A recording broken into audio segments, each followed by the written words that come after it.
चलिए हम लोग जल्दी से ही शुरू करते हैं, कल की चीज़ों को आगे बढ़ाते हैं और यूरोप को अपना हम और देखेंगे। ठीक है, कुछ और कंट्रीज को आइडेंटिफाई करते हैं। कल देखिए हमने यहाँ Portugal, Spain, France, Belgium, Luxembourg, Holland, Germany, Poland, Belarus और ये लिथुआनिया, लाटविया, एस्टोनिया तक कंप्लीट किया था। आज कुछ और आगे बढ़ते हैं और कंट्रीज को प्रैक्टिस करते हैं कि कौन कौन सी कंट्रीज हैं। बाउंड्रीज हमने कौन कौन सी देखी थी उस बार फिर से रिवाइज कर लेते हैं। एशिया और यूरोप के बीच में एक आपका यूराल माउंटेन है, Ural mountain, Caucasus mountain, Black Sea, Caspian Sea और एक कौन सी स्टेट हुआ करती थी, बास्फोरस स्टेट। ठीक है, ये हमारी हुआ करती थी। और अब हम लोग फिर से अपना थोड़ा सा कुछ कंट्रीज की प्रैक्टिस फिर से करते हैं। कल जो किया था उसको थोड़ा सा आगे बढ़ा बढ़ा लेते हैं। ये हमारा क्या था, पुर्तगाल, स्पेन। पुर्तगाल और स्पेन को कंबाइंड में क्या बोलते हैं, आइबेरियन पेनिसुला। फिर क्या आ जाता है आपका, फ्रांस, जर्मनी, पोलैंड, ये तीन बाल्टिक कंट्रीज। यहां पर आकर आप क्या हो गया, नीदरलैंड,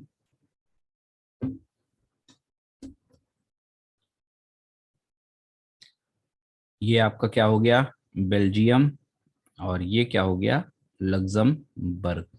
ठीक है, उसके बाद में ये तीन हमारे बाल्टिक कंट्रीज हो गई जहां तक हमने चीजों को कवर कर लिया था। अब हम लोग क्या देखने जा रहे हैं, यहां से थोड़ा सा ये चार कंट्रीज को देखते हैं, 1 2 3 4, ये चार को आइए देखते हैं कौन कौन सी कंट्रीज हैं।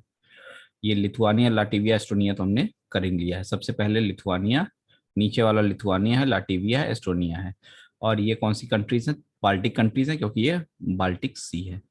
ठीक है, और यहाँ पर आपका एक डेनमार्क है, ये आपका डेनमार्क है। अब थोड़ा सा हम लोग यहाँ से ये चार कंट्रीज को देखते हैं, ये जो है 1 2 3 4। वन कौन सा है, बेलारूस। ठीक है, वन बेलारूस। दो, जहां पर आजकल बवाल मचा हुआ है, कौन सा, यूक्रेन।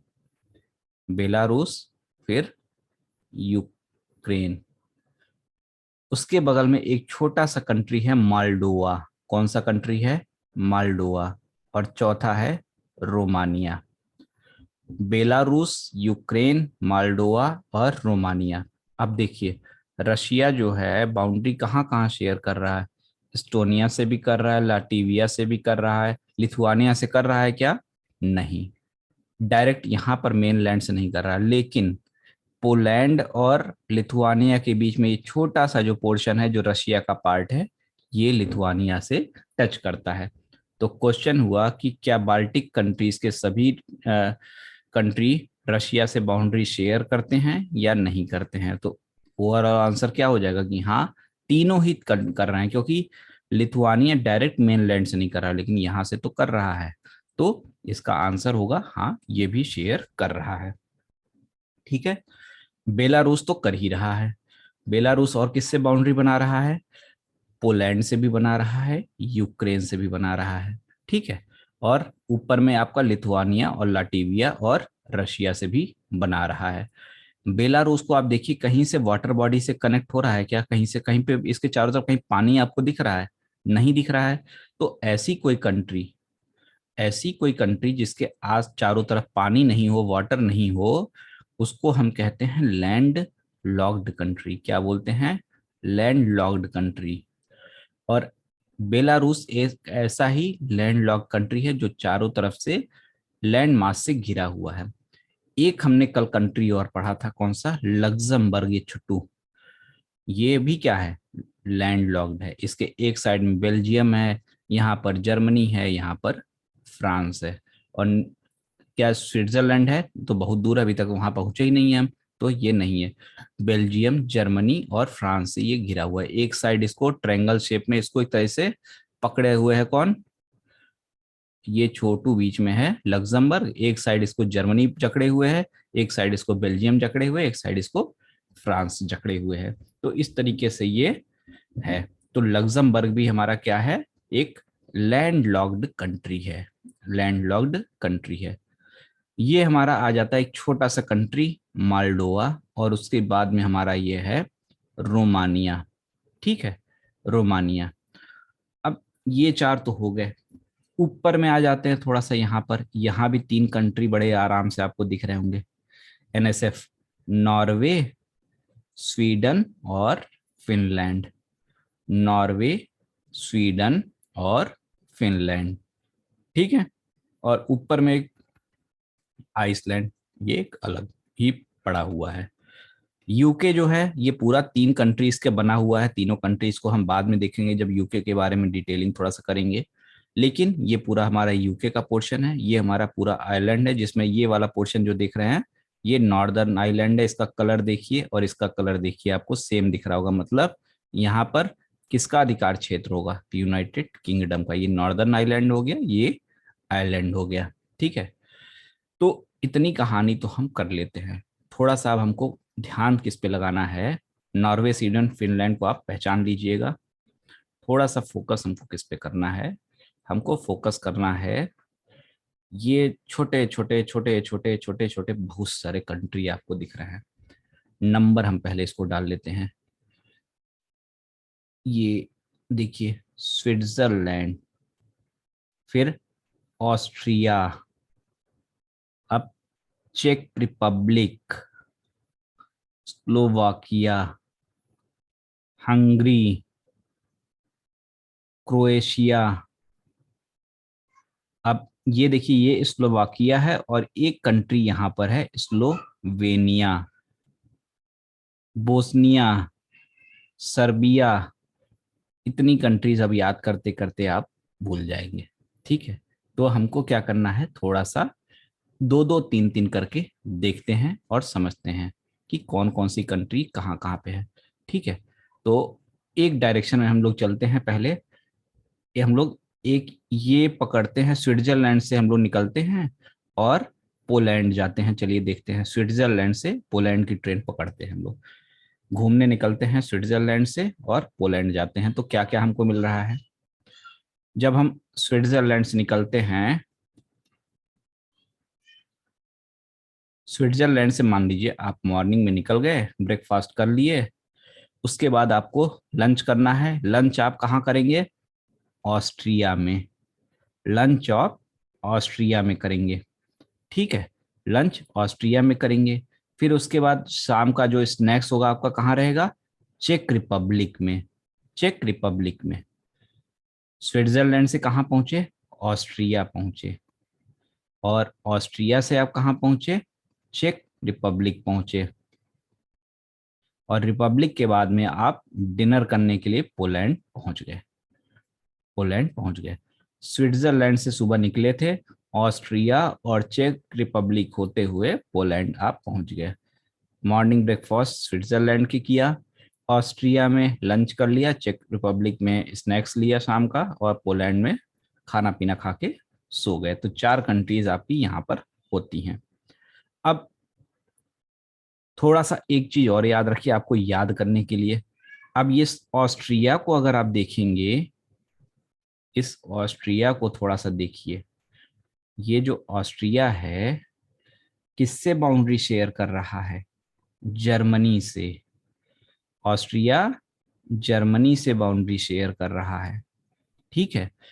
आज ये छोटू सा जो ऑस्ट्रिया दिख रहा है, पहले बहुत बड़ा हुआ करता था। ये पूरा रीजन जो देख रहे हैं, जितना हंगरी, स्लोवाकिया, सब पे कंट्रोल करके बैठा हुआ था ये ऑस्ट्रिया। ठीक है। और जब वर्ल्ड वॉर शुरू हुआ, पहला वाला और दूसरा वाला जब हुआ, तो धीरे धीरे ऑस्ट्रेलिया का डाउनफॉल शुरू हुआ। और जर्मनी जो है, पहले क्या हुआ था, ऑस्ट्रिया का पूरा कंट्रोल इधर हुआ करता था।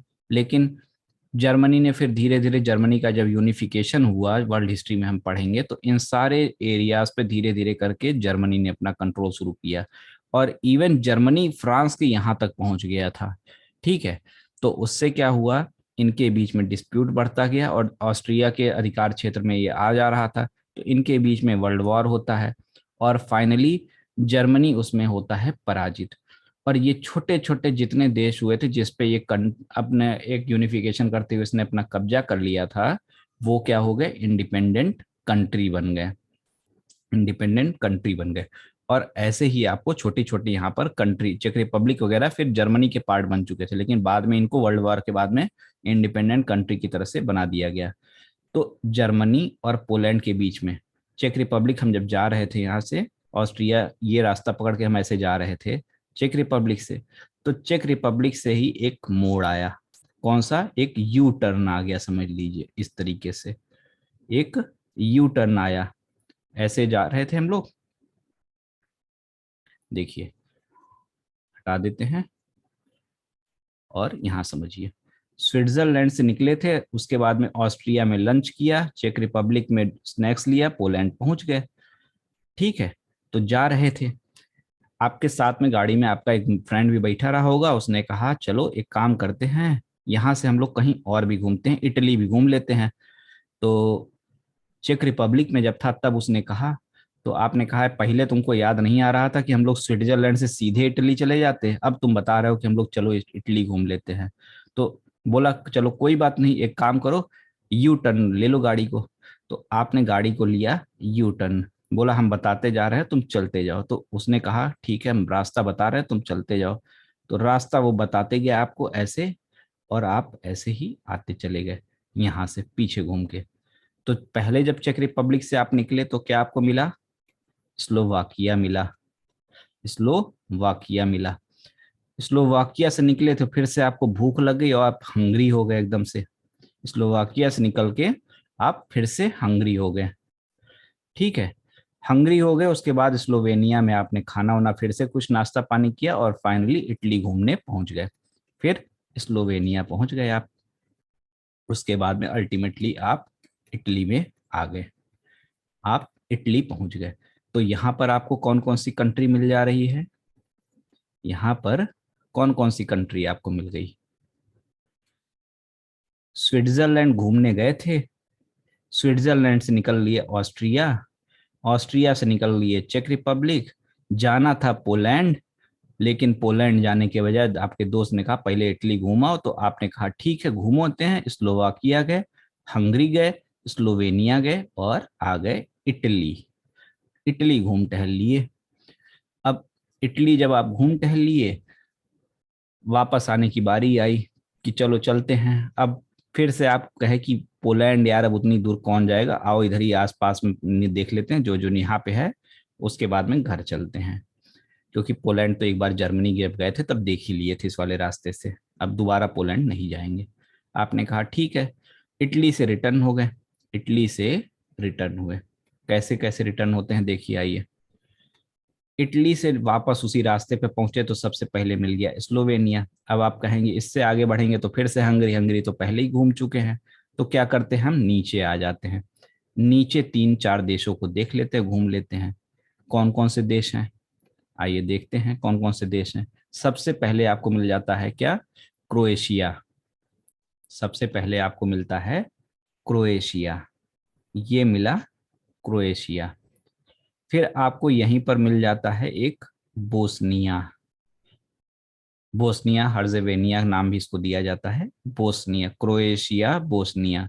फिर आपको मिलता है एक मॉन्टीनेग्रो, क्रोएशिया बोस्निया मॉन्टीनेग्रो और Macedonia, Croatia Bosnia Montenegro Macedonia Albania और ग्रीस, जिसके बारे में आज हम लोगों ने क्या पढ़ा था, हिस्ट्री में पढ़ा था, जहां से इंडस वैली सिविलाइजेशन का ट्रेड हुआ करता था। तो Croatia Bosnia Montenegro Macedonia Albania Greece, इतनी कंट्रीज आप याद रख सकते हैं तो अच्छी बात है। लेकिन एक बार आप पढ़े रहेंगे, अगर भूल भी जाते हैं तो दोबारा एग्जाम में आता है कि यूरोप है कि कहाँ का पार्ट है, तो आपके तुरंत स्ट्राइक तो आप कर ही जाएंगे, ये यूरोप के चैप्टर में पढ़ा था तो यूरोप का ही पार्ट है। ठीक है, और ये सारे के सारे जो कंट्रीज हैं इनको बाल्कन स्टेट कहते हैं। चलिए खैर उसके बारे में हम बाद में बात करेंगे। इन सारे कंट्रीज यहाँ पर जितने पढ़ रहे हैं वो सारे के सारे बाल्कन कंट्रीज के नाम से जाने जाते हैं, क्योंकि यहाँ बाल्कन माउंटेन्स पाए जाते हैं। ठीक है, Croatia Bosnia Montenegro Macedonia Albania Greece और रोमानिया जिसको हम देख लिए थे रोमांस करते हुए मोल्डोवा के साथ में, उसके बीच में किसको है, रोमानिया और बोस्निया के बीच में सर्बिया पिस रहा है। बोस्निया रोमानिया के बीच में सर्बिया पिस रहा है, ठीक है। और रोमानिया से लगा हुआ बुल्गारिया है, रोमानिया से लगा हुआ बुल्गारिया है। तो सारी कंट्रीज को आप यहाँ पर आइडेंटिफाई कर लेते हैं, मेन मेन जितनी भी हैं कहाँ की, यूरोप की। अब थोड़ा सा एक प्रैक्टिस तो करना पड़ेगा ही, जिससे कि हम समझ सकें कि क्या क्या है क्या क्या नहीं है। तो शुरू करते हैं और जानते हैं कौन कौन सी हैं। सबसे पहले क्या मिलता है, पुर्तगाल। पुर्तगाल से आप गए स्पेन, स्पेन से गए फ्रांस, फ्रांस से गए बेल्जियम, लग्जमबर्ग और नीदरलैंड या हॉलैंड। तीनों मिला के कौन सी क्या नाम देते थे, बेनेलक्स कंट्रीज। ऊपर में छोटा लटका हुआ डेनमार्क है। यहाँ पे आया Germany, Poland, Baltic countries Lithuania, Latvia, Estonia. ऊपर में सब बड़े शांत शांत से देश तीन, नॉर्वे, स्वीडन, फिनलैंड। कोई भी रैंकिंग देख लीजिए, जब भी आती है आपस में ही बांट लेते हैं 1 2 3। कोई भी आप वर्ल्ड लेवल पे देखेंगे, कोई भी रैंकिंग आती है, सब बांट लेते हैं ये लोग। अब बांट काहे नहीं लेंगे, बैठे हुए हैं ऊपर में, कौन वहां पे जाएगा टेररिस्ट एक्टिविटी करने के लिए, शांति से बन पड़े हुए हैं, ना किसी को घूमने जाना है ना कुछ करना है, समुद्र के बीच में पड़े हुए, ठंडा ठंडा माहौल है, तो किसी को वहां पे जाने की चिंता होती ही नहीं है। नॉर्वे, स्वीडन, फिनलैंड, एनएसएफ, ठीक है, या एफएसएन, एनएसएफ जो भी कह लीजिए, स्वीडन बीच में है, स्वीडन बीच में है, इसको याद रखिएगा। ये कौन सी कंट्रीज हो गई, बाल्टिक कंट्रीज हो गई। ये कौन सी हो गई, बेनेलक्स हो गई। पुर्तगाल और स्पेन क्या हो गए, आइबेरिया प्लाइडी। अब ये छुटकू सा देखिए, यहाँ पर एक लिखा हुआ है अंडोमा। फ्रांस और स्पेन के बीच में एक छोटा सा देश है अंडोमा, छोटा सा अंडोमा देश भी है, जिसके बारे में कहीं दिया रहता है कहीं नहीं दिया रहता है, तो ऐसे देश के होने का भी क्या मतलब होता है। ठीक है, तो एक अंडोमा देश भी कभी आपसे पूछ लिया जाए तो एक लैंड लॉक्ड कंट्री है फ्रांस और स्पेन के बीच में। ये चलेगा, एक राउंड हो गया। दूसरा राउंड यहाँ से बेलारूस मिला, फिर यूक्रेन मिला, फिर माल्डोवा और रोमानिया मिले। फिर यहाँ से आपकी स्विट्जरलैंड से गाड़ी आगे बढ़ती है, स्विट्जरलैंड से जाते हैं ऑस्ट्रिया, ऑस्ट्रिया से जाते हैं चेक रिपब्लिक, चेक रिपब्लिक से जाते हैं पोलैंड। लेकिन पोलैंड जाने से पहले ही आपके दोस्त ने कहा चलो घूमते हैं। आप घूमने निकल गए स्लोवाकिया, फिर हंगरी, फिर स्लोवेनिया और आ गए इटली। इटली से आप कहे कि अब कहाँ चला जाए, तो नीचे आना शुरू किए। यहाँ से आपको सी ये पार करना था, लेकिन आपने कहा हम इसको नहीं पार करेंगे, हम इधर से घूम के जाएंगे। तो ये इधर से यहाँ पर पहुंचते हैं, फिर से स्लोवेनिया मिलता है, क्रोएशिया, फिर Bosnia, Montenegro, Macedonia, Albania, Greece, Romania, Bosnia के बीच में सर्बिया और बुल्गारिया रोमानिया के नीचे। ये टर्की का आधा पोर्शन तो आप जानते हैं यूरोप में आता है, आधा एशिया में जाता है। रशिया भी यूरोप और एशिया दोनों में जाता है, ठीक है। तो ये हमारी कंट्रीज हो गई। इधर ये आयरलैंड हो गया, ये यूनाइटेड किंगडम हो गया जो 3 देशों से बना है, ये वाला हो गया नॉर्दर्न आयरलैंड। अब आप बताते जाइए कि क्या क्या है यहाँ पर, क्या होगा। पुर्तगाल, स्पेन, छुटकू ये जो है अंडोमा, ये क्या है, फ्रांस, ये क्या है, लग्जमबर्ग, ये क्या है, यूके, ये क्या है, आयरलैंड, ये क्या है, नीदरलैंड, ये क्या है, बेल्जियम, ये क्या है, पोलैंड, ये क्या है, लाटविया, ये क्या है, लिथुआनिया, ये क्या है, एस्टोनिया, ये क्या हो गया, बेलारूस, ये क्या हो गया, यूक्रेन, ये क्या हो गया, माल्डोवा, ये रोमानिया, ये बुल्गारिया, ये बुल्गारिया, इटली, स्विट्जरलैंड गए, स्विट्जरलैंड से ऑस्ट्रिया गए, ऑस्ट्रिया से चेक रिपब्लिक गए, चेक रिपब्लिक से फिर घूम गए स्लोवाकिया की तरफ, स्लोवाकिया से निकले तो हंगरी हो गए, हंगरी से निकले तो स्लोवेनिया चले गए, स्लोवेनिया फिर इटली से वापस आते हुए यहाँ पे वहाँ कहाँ पहुँच गए, क्रोएशिया पहुँच गए, फिर बोस्निया हर्जेवेनिया पहुँच गए। उसके बाद यहाँ पे छोटे छोटे देश कई नहीं दे रखे हैं, आपका ये वाला हो जाता है अल्बानिया, यहाँ पर हो जाता है आपका ग्रीस, ठीक है। यहाँ पर आपका दोनों के बीच में आ जाता है ये सर्बिया, फिर यहीं पर आपका मॉन्टीनेग्रो और मेसोडोनिया भी आ जाता है, ठीक है। तो इस तरीके से आपके सारे कंट्रीज आइडेंटिफाई हो जाते हैं, ठीक है। अब आपको थोड़ा इसका प्रैक्टिस करना पड़ेगा, तभी आप कर पाएंगे, अदरवाइज तो मुश्किल रहेगा। और ऊपर में क्या था, स्वीडन, बीच में था एनएफएस, एनएसएफ, फिनलैंड, स्वीडन और नॉर्वे, ये इस तरीके से हुए। ये आपका आयरलैंड हो गया, ये यूके हो गया, रशिया, यूक्रेन, मोल्डोवा, बेलारूस, लाटी, यहाँ पर ये देखिए रशिया वाले पार्ट को नहीं दिखाया, यहाँ पे छोटा सा रशिया वाला पार्ट आएगा, लिथुआनिया, लाटीविया, एस्टोनिया, ये वाला क्या रहेगा, इसको फिल करेंगे तो चेक रिपब्लिक रहेगा, इसको फिल करेंगे तो क्या रहेगा, स्लोवाकिया रहेगा, इसको फिल करेंगे तो क्या रहेगा, स्लोवेनिया रहेगा, ये क्या होगा, ऑस्ट्रिया रहेगा, ये क्या है, हंगरी है, ये उसके बाद में ये क्या है, रोमानिया है, सर्बिया है, ये क्या है, इटली है, ये क्या है, पुर्तगाल है, ये स्पेन है, ये फ्रांस है। कंट्रीज समझ में आ गई कौन कौन सी है यहाँ की मेन, क्लियर हो गया। अब प्रैक्टिस करने के लिए इस तरीके से आप कर सकते हैं। अब आप थोड़ा सा अपने माइंड पे जोर दीजिए, आपने कौन कौन सी कंट्रीज को देखा, क्या मिला था आपको, पुर्तगाल मिला था, फिर क्या मिला था, स्पेन मिला था, फिर फ्रांस, बेल्जियम, नीदरलैंड, नीदरलैंड के ऊपर डेनमार्क, यहाँ पर आपका जर्मनी, पोलैंड, फिर छोटा सा रूस, फिर लिथुआनिया, लाटीविया, एस्टोनिया, यहाँ पर फिनलैंड, स्वीडन, नॉर्वे, आपका एक ये वाला शेप कंप्लीट, ठीक है। उसके बाद में यहीं से हमारा एक और निकलता है जिसको हमने इटली जाने के लिए यूज किया, ठीक है, जिस रास्ते का हमने प्रयोग किया है इटली जाने में। अब आप इटली के जब नीचे देखते हैं, ये छोटू सा और एक लटका हुआ द्वीप है, ये छोटा सा, जिसका नाम क्या है, माल्टा, इसका नाम क्या है, माल्टा।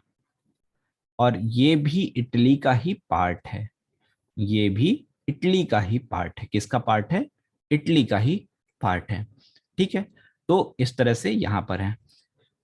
अभी हम गए थे ऊपर इस तरीके से, अब यहाँ पर थोड़ा सा नीचे घूम लेते हैं, ऊपर जाने के बजाय, जैसे हम इटली से घूमे थे, इटली गए थे ना, इटली के बगल में स्लोवेनिया, स्लोवेनिया के बगल में क्रोएशिया, फिर बोस्निया, मॉन्टीनेग्रो, यहाँ पर मेसोडोनिया भी आएगा, फिर Albania, Greece, Turkey, Bulgaria, Romania. ये कंट्रीज आपको इस तरीके से, जब आप इस तरीके से बना बना के प्रैक्टिस करेंगे तभी आपको याद हो पाएगा, अदरवाइज बहुत ही मुश्किल होता है, ठीक है, अदरवाइज बहुत ही मुश्किल होता है। आइबेरियन में कौन कौन से आ जाते हैं, पहले हमने कहा पुर्तगाल और स्पेन आइबेरियन पेनिसुला में के नाम होते हैं। फ्रांस से एक छोटा सा पार्ट आप देखेंगे निकला रहेगा, उसको ब्रिटनी पेनिसुला कहते हैं, इस तरीके से ब्रिटनी फ्रांस का थोड़ा सा पोर्शन अलग से निकला हुआ है, उसको ये कहते हैं। डेनमार्क को एक और नाम दिया जाता है, जूटलैंड पेनिसुला, क्योंकि डेनमार्क भी देखिए अलग से पेनिसुला क्या था, तीन तरफ से क्या होता है, वाटर बॉडी से घिरा रहता है, तो ये डेनमार्क भी देखिए तीन तरफ से वाटर बॉडी से घिरा हुआ है। तो ये भी क्या है, एक पेनिसुला है जिसको जूटलैंड का नाम दिया जाता है, क्या नाम दिया जाता है, जूटलैंड पेनिसुला का नाम दिया जाता है, ठीक है। इसी तरीके से बाल्कन कंट्रीज तो हमने देख ही लिया, बाल्टिक सी से जो लगे हुए तीन कंट्रीज थे कौन कौन से, लिथुआनिया, लाटीविया, एस्टोनिया, ये तीनों क्या हैं, बाल्टिक कंट्रीज हैं। क्वेश्चन यही सब बनने हैं और कुछ नहीं बनना है, ठीक है, और कुछ भी नहीं बनने वाला, क्वेश्चन सारे के सारे यही होते हैं। नॉर्वे, स्वीडन, फिनलैंड, इन तीनों को कंबाइंड जब कर देते हैं तो स्कैंडिनेविया प्रायद्वीप कहते हैं, स्कैंडिनेविया प्रायद्वीप यानी कि स्कैंडिनेविया पेनिसुला। यहाँ पर एक स्कैंडिनेवियन पर्वत भी पाया जाता है, माउंटेन में हम देखेंगे, तो उसी के नाम पे इसको नाम दे दिया जाता है स्कैंडिनेविया पेनिसुला। किसको किसको, एनएसएफ जो आपके थे, नॉर्वे, स्वीडन, फ्रांस और फिनलैंड। लेकिन जब आप इसी में दो और कंट्रीज को ऐड कर दीजिए, कौन सी, एक डेनमार्क को और एक आइसलैंड को, पांच कंट्री बना दीजिए। Norway, Sweden, Finland, Denmark, Iceland. तो ये स्कैंडिनेवियन कंट्री इसको नाम दे दिया जाता है। क्यों? क्योंकि यहाँ के तीन का जो कल्चर है, लैंग्वेज और कल्चर वगैरह, और इन दोनों जगहों का जो लैंग्वेज कल्चर है वो ऑलमोस्ट सेम है, ऑलमोस्ट सेम है। तो इन पांचों को स्कैंडिनेवियन कंट्री का नाम दिया जाता है, इन पांचों को स्कैंडिनेवियन कंट्री का नाम दिया जाता है। ठीक है।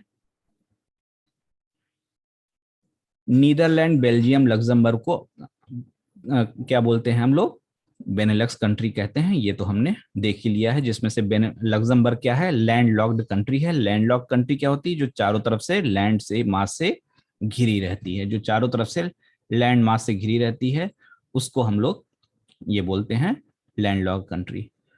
फिनलैंड से लगा हुआ ही एक ये हमारा अलग से एक पेनिसुला छोटा सा निकला हुआ है, ये देखिए। ठीक है, ये निकला हुआ जिसको हम कोला के नाम से जानते हैं, और ये कोला पेनिसुला जो होता है ये रशिया का पार्ट है। तो कभी क्वेश्चन पूछा लिया जाए कि कोला पेनिसुला जो होता है किसका पार्ट है, तो ये किसका पार्ट है, रशिया का पार्ट है।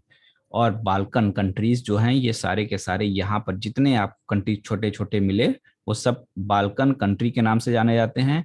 और ये भी पूरे एरिया को देखिए आप, ये पूरा एरिया भी, यहाँ पे पानी, यहाँ पे पानी, यहाँ पे पानी, मतलब तीन तरफ से वाटर बॉडी, तीन तरफ से वाटर बॉडी। तो ये क्या बन गया, पेनिसुला बन गया ये भी। तो इसको बाल्कन पेनिसुलर कहते हैं। ठीक है, इसको बाल्कन पेनिसुला कहते हैं। तो ऑलमोस्ट यहाँ की सारी कंट्रीज को हमने आइडेंटिफाई कर लिया है। कल हम देखेंगे यहाँ की वाटर बॉडीज को कंसीडर करेंगे, यूरोप में जो जो वाटर बॉडीज हैं। एक बार आप प्रैक्टिस जरूर कर लीजिएगा इन कंट्रीज को, अदरवाइज सब भूल जाएंगे, कुछ भी याद नहीं रहेगा। ठीक है, प्रैक्टिस से ही आपको याद आएगा। और जो छोटे छोटे पॉइंट्स बताए गए हैं वही पॉइंट एग्जाम में ऑप्शन बना बना के पूछे जाते रहे हैं और पूछे जाते रहेंगे। नए कुछ भी क्वेश्चन बनने वाले होते नहीं है इसमें। ठीक है, और बाकी तो इसमें कुछ है नहीं। अब कल वही शाम को हम लोग 5 बजे पॉलिटी की क्लास में मिलेंगे। ठीक, और कोई अगर आपको